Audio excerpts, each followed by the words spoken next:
I keep my ends curly part 1. So what you see me doing right now is I am braiding my hair in sections. I am still doing the braiding and banding method when I wash my hair because my hair is not fully locked yet. So I braid loosely from the root and then get tighter as they go down to the bottom. Now in this clip, I am kind of stretching my curls to make sure they are not curling upon each other. Because once they start to curl upon each other, then that is the sign that it's going to lock at the bottom. So I am braiding all the way down while kind of stretching the curls as I go. And at the bottom, I'm going to do 2 loops and fold my hair up into the rubber band. So I will be able to still get the water flowing and get them clean. How I keep my curls part 2. So I just got done washing my hair and I put on a microfiber towel so I don't get any lint. So where we left off, I was braiding and banding, and at the root, I did it loosely so I can get my fingers in there if need be. Also, I use this so there's not too much movement of the roots of my hair because they can still marry, and then it could be difficult when my retie comes. So now here comes the magic. So I use the silicone mix, but I only use it on my curls. So literally from like here down. When I braid and band, I do not unravel the rubber band. I just simply snip it. The reason I snip them is because I don't want hairs to get tangled, unnecessarily in the rubber band. So I snip them so there is none of that. Okay, so I do not go through my entire head. What I do is I go through each one of my braids individually to look at my hair and to see if I had any type of bunching when I was washing my hair. It's a little knotty at the bottom.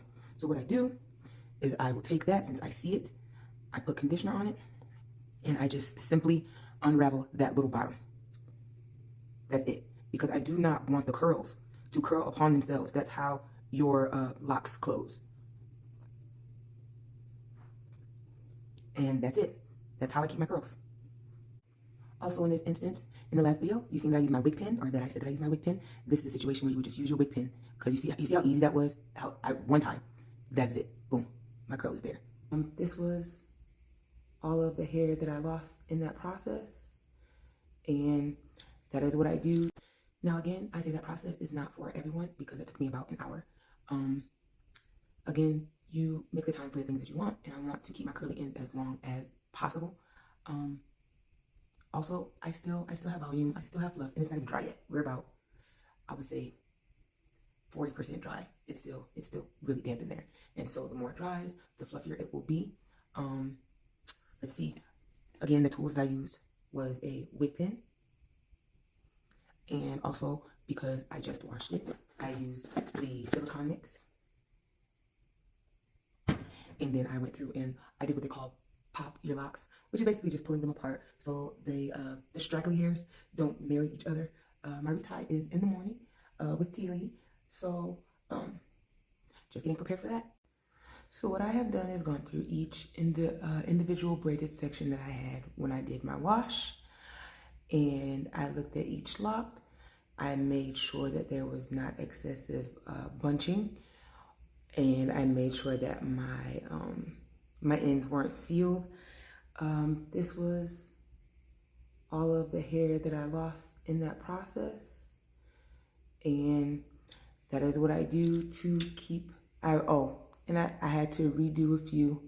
Like I said, I take them down and I have to twist them if there is excessive bunching, because we don't want bunching. But yeah, that is how I keep my ends and my curly ends looking fab. The bitch looked at me and said, "Bitch, you look like you him." What you told her? I am.